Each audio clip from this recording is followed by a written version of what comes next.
ನಾಟಕಕ್ಕೆ ಸ್ವಾಗತ. ಬಳ್ಳಾರಿ ಜಿಲ್ಲೆಯ ಸಿರುಗುಪ್ಪ ತಾಲೂಕಿನ ಸಿರಿಗೇರಿ ಗ್ರಾಮದ ಧಾತ್ರಿ ರಂಗ ಸಂಸ್ಥೆ ಅಭಿನಯಿಸುವ ನಾಟಕ ಸರಸ್ವತಿ ಯಾಗಲಲ್ಲಿ. ನಾಟಕದ ಬಗ್ಗೆ ಒಂದಿಷ್ಟು ಸಾರಾಂಶ. ದೇಶದ ಮೊದಲ ಶಿಕ್ಷಕಿ ಎಂಬ ಹೆಗ್ಗಳಿಕೆಗೆ ಪಾತ್ರರಾದ ಸಾವಿತ್ರಿಬಾಯಿ ಫುಲೆಯ ಬದುಕು ಭಾರತೀಯ ಇತಿಹಾಸದ ಪುಟಗಳಲ್ಲಿ ವಿಶಿಷ್ಟವಾಗಿ ದಾಖಲೆಯಾಗಿದೆ. ಬ್ರಿಟಿಷರಿಂದ ದಾಸ್ಯಕ್ಕೊಳಗಾಗಿ ಭಾರತೀಯರು ನಲುಗುತ್ತಿದ್ದುದು ಒಂದೆಡೆಯಾದರೆ, ದೇಶೀಯ ಪುರೋಹಿತಶಾಹಿಯ ಹಿಡಿತದಲ್ಲಿ ಇಡೀ ಭಾರತೀಯ ಸಮಾಜ ನಲುಗುತ್ತಿರುವಾಗ ಉದಿಸಿದ ದಿವ್ಯ ಜ್ಯೋತಿಗಳೇ ಸಾವಿತ್ರಿಬಾಯಿ ಫುಲೆ ದಂಪತಿಗಳು. ಅಂದಿನ ಮೌಢ್ಯತೆ, ಅನಕ್ಷರತೆ, ಆಹಾರ ಅಲಭ್ಯತೆ, ಆರೋಗ್ಯದ ಕಡೆಗಣನೆ ಹೀಗೆ ಎಲ್ಲ ಸಾಮಾಜಿಕ ಪಿಡುಗುಗಳ ವಿರುದ್ಧ ಸೆಟೆದು ನಿಂತು ಹೋರಾಡಿದ ವೀರ ಮಹಿಳೆ ಸಾವಿತ್ರಿಬಾಯಿ ಫುಲೆ. ಅವರ ಜೀವನಾಧಾರಿತ ಘಟನೆಗಳನ್ನು ಬಿಂಬಿಸುವ ಪ್ರಯತ್ನವೇ ಸರಸ್ವತಿ ಯಾಗಲಲ್ಲಿ. ಗುಡಿ ಕಟ್ಟಿ ಕೂಡಿ ಹಾಕಿ ನನ್ನನ್ನು ಪೂಜಿಸುವುದು ಬೇಡ, ನನ್ನ ಆದರ್ಶಗಳು ಸರಿ ಎನಿಸಿದರೆ ಅನುಷ್ಠಾನಕ್ಕೆ ತನ್ನಿ ಎಂಬ ಬೇಡಿಕೆ ಇದೆ. ಸ್ವತಂತ್ರ ಪೂರ್ವದ ಮತ್ತು ಸ್ವತಂತ್ರೋತ್ತರ ಸಮಸ್ಯೆಗಳು ಒಂದೇ ತೆರವಾಗಿದ್ದು, ಅವೆರಡೂ ಮುಖಾಮುಖಿಯಾಗಿಸುವಲ್ಲಿ ಪ್ರಾಮಾಣಿಕ ಪ್ರಯತ್ನವೇ ಸರಸ್ವತಿ ಯಾಗಲಲ್ಲಿ. ರಚನೆ ಡಾಕ್ಟರ್ ಎಂ ಬೈರೇಗೌಡ. ನಿರ್ದೇಶನ ಮತ್ತು ವಿನ್ಯಾಸ ನವೀನ್ ಭೂಮಿ ತಿತ್ತೂರು. ಪರಿಕರಗಳು ರಾಮಚಂದ್ರ ಶೇರಿಕರ್. ಸಂಗೀತ ಉಮೇಶ್ ಪತ್ತಾರ್ ಹಾಗೂ ಶುಭಕರ ಪುತ್ತೂರು. ಬೆಳಕು ಮತ್ತು ಸಂಗೀತ ನಿರ್ವಹಣೆಯಲ್ಲಿ ಅಮರ್ ಸಿರಿಗೇರಿ ಹಾಗೂ ಶ್ರೀಕಾಂತ್ ಚಾಣಕನೂರು. ಅಭಿನಯಿಸುತ್ತಿರುವ ತಂಡ ಧಾತ್ರಿ ರಂಗ ಸಂಸ್ಥೆ ಸಿರಿಗೇರಿ. ಪ್ರೇಕ್ಷಕರೇ, ನಿಮ್ಮಲ್ಲಿ ಒಂದು ಮನವಿ. ನಾಟಕಕ್ಕೆ ವ್ಯತ್ಯಯಬಾರದಂತೆ ತಮ್ಮ ತಮ್ಮ ಮೊಬೈಲ್ ಫೋನ್ಗಳನ್ನು ಸ್ವಿಚ್ ಆಫ್ ಅಥವಾ ಸೈಲೆಂಟ್ ಮೋಡಲ್ಲಿ ಹಾಕಿ. ನಾಟಕದ ಬಗ್ಗೆ ಮಾತನಾಡುವುದಾಗಲಿ, ಕೇಕೆ ಹೊಡೆಯುವುದಾಗಲಿ, ಶಿಳ್ಳೆ ಹಾಕುವುದಾಗಲಿ ದಯವಿಟ್ಟು ಮಾಡದಿರಿ. ಇದೀಗ ನಿಮ್ಮ ಮುಂದೆ ನಾಟಕ ಸರಸ್ವತಿ ಯಾಗಲಲ್ಲಿ.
ಪರಿಹಾರ ಸಮಸ್ತ ಗುಣ ವಿಚಾರ ಕೇಳುವುದನ್ನು ಕೇಳುವ ಧೀರ ಕತಿ ಹೇಳ್ಬೇಕನ್ಸೈತಿ, ಒಳಗಿಂದ ಒದಿತೈತಿ ಹೊರಗೆ ಬರೋಕೆ.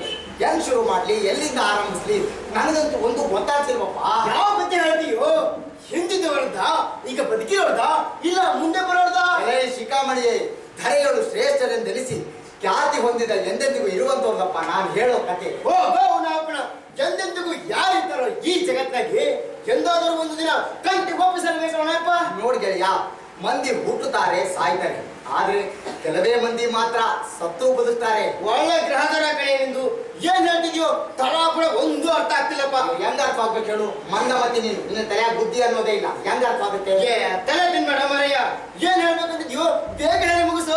ಅವಸರ ಪಡ್ಬೇಡಪ್ಪ, ಆತಗಾರನಿಗೆ ಬುದ್ಧಿ ಮಟ್ಟ ಅಂತಾರೆ, ತಡ್ಕೋಬಸಿ. ಯಪ್ಪ ಏನು ನೀನು ಕಥೆಯನ್ನು ಅಫಿಮು ಕೊಡಿಸಿ ಅರ್ಧದಲ್ಲಿ ಕಿತ್ಕೊಂಡ್ಬಿಟ್ರೆ ತಡ್ಕೋಬೇಕಪ್ಪ, ತಡ್ಕೋಬೇಕು. ತಲೆಕೊಳ್ಳೋ ತಾಳ್ಮೆ ಕಳೆದೋಗೈತಪ್ಪ, ಮನಸ್ಸು ವಿಲ ಒದ್ದಾಡ್ತಿದೆ. ಬೇಗ ಕಥೆ ಅಲ್ಲಪ್ಪ. ಆ ತಾಯಿನು ನಿನ್ನ ಹಾಗೆ ತಾಳ್ಮೆ ಕಳ್ಕೊಂಡಿದ್ರೆ ಇವತ್ತಾಕೆ ಬದುಕಿರ್ತಿರ್ಲಿಲ್ಲ. ತಾಳ್ಮೆಯ ತವರು, ಹೆಮ್ಮೆಯ ನನ್ನ ಬಳುವ ನಮ್ಮವ್ವ. ಹೋಗಟ್ಟು ಬಿಡಿಸಿ ಹೇಳ ಮಾರಯ್ಯ, ನೀನು ಹೇಳಿದ್ದಿ ನಾನು ಮಂದಮತಿ ಅಂತ. ಇಲ್ಲ, ಇನ್ನು ನಿನ್ನ ಸತಾಯಿಸಲ್ಲ, ಹೇಳ್ತೀನಿ.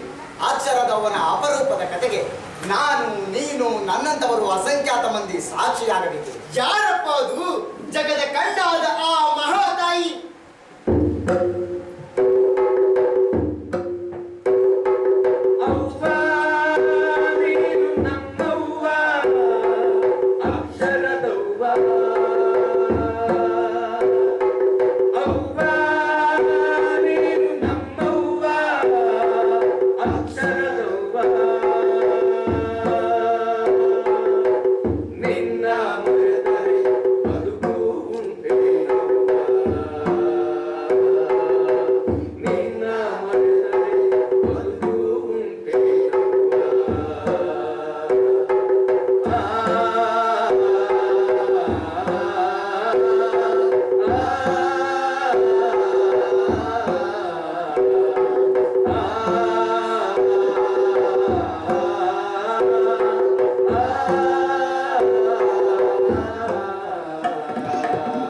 ಹೆಣ್ಣಿನ ಕುಲ